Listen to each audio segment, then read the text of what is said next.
This is not a kid-friendly show.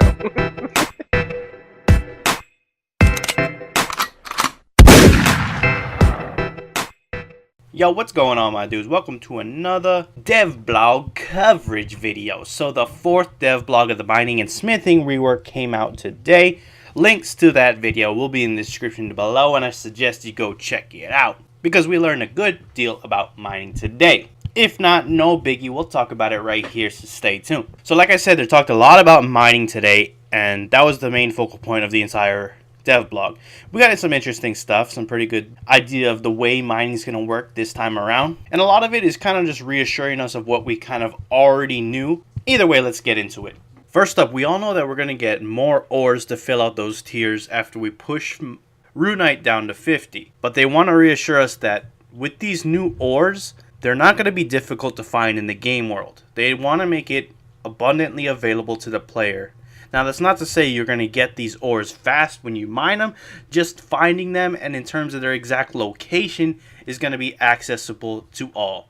They even say that if you're just a pure miner for whatever reason, they're not going to lock any of the mining locations behind things like quests or anything that requires any other type of levels. In fact, they plan on making, or this is still in the works, or still in the talks, but plan on making the tier 90 location for mining in the Living Rock Caverns, which makes sense. It's kind of more akin to fishing with rocktails. I think this is a great way of doing it because right now, like, Rune is the highest ore to mine, and it's really scarce and scattered around the game world, and no other skill is like that. Like, every high tier skilling location is easy to access. Like I said, rocktails, really easy to access. Woodcutting, the crystal trees, extremely easy to access. Same thing with divination. So it's no secret, or it's nothing new, that Jagex made the high tiers easy to access. It's only specific to mining that it's been rare all these years. So that's actually a really good thing to note, that these ores are not going to be hard to find in terms of their actual location to get them, which is really great to hear. They're not going to be in really obscure areas, which I think is completely beneficial to the skill itself. The next big thing they want to talk about, or they did talk about, is potentially making the ores stackable. Because here's the problem. When it comes to like collecting items from gathering skills, we only have a limited inventory space. And if these areas are far out of a deposit area, and they're just honestly not worth the trip in terms of how much GP each individual thing is worth, it makes it not worth going to the bank and making that trip if one whole inventory of whatever you're gathering isn't worth a lot, which leads to a lot of things like drop mining. It's just way more efficient to drop the ore, cut your losses, get the XP, and that's it. So they want to avoid that, and by doing so, they think stackable is a way to go. Now, that's not set in stone, and they're still talking about it, still discussing it, but that is a possibility. That, or they make deposit boxes, mining crates, things of that sort, abundantly close to the mining locations, so depositing is not an issue whatsoever. I don't really know how I feel about either one. Actually, I really don't care either way. I mean, obviously the stackable one makes smithing a lot easier to do, so I think I'm technically more in favor of that, but I'm fine with having the deposit boxes really close by. That's actually a decent option also,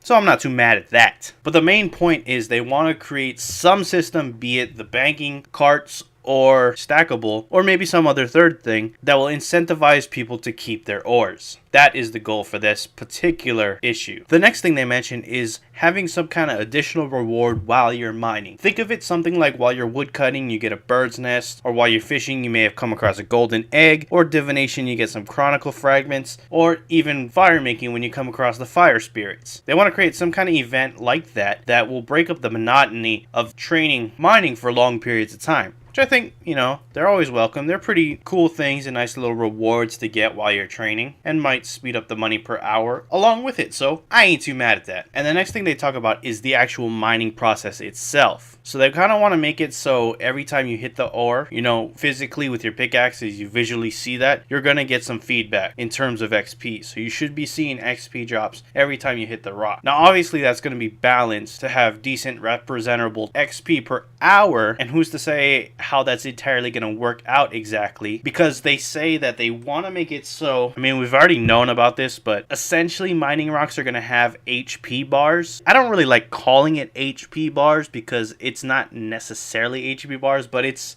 the closest equivalent. But essentially, as you're mining the rock, you're chipping away at this progress bar. I guess we could call it that. You're chipping away at this progress bar until it's fully depleted, which is very different the way they work now. It's just you just mine it until you get the ore, and then you get your XP drop. So this is going to continuously give you XP until you finish off that rock and get the ore. I don't know if that means they're going to trickle out little hits of XP as you're working towards the goal, and once you finally get the ore, you might get a fat chunk of XP, or if it's just a normal rate of XP as you're beating down the rock to get to the ore, and then the ore at the end is just your bonus prize. I don't know how that's going to work exactly yet. That's not fully understood and not explained yet, but we might see that in the coming episodes. But if you're wondering why they're doing this whole progress bar thing to begin with, it gives them a lot of leeway in terms of the whole mechanics of the way the skill works, that they can introduce other things like critical hits to help you mine faster and other things like that. Because right now, the way it works, they're bound to the tick system. They have to go by 1 tick, and the only way they can increase that is give you more ores per tick, or increase the hit chance per tick based on your mining level or your pickaxe or whatever ore you're mining, etc. So there's limitations with the current system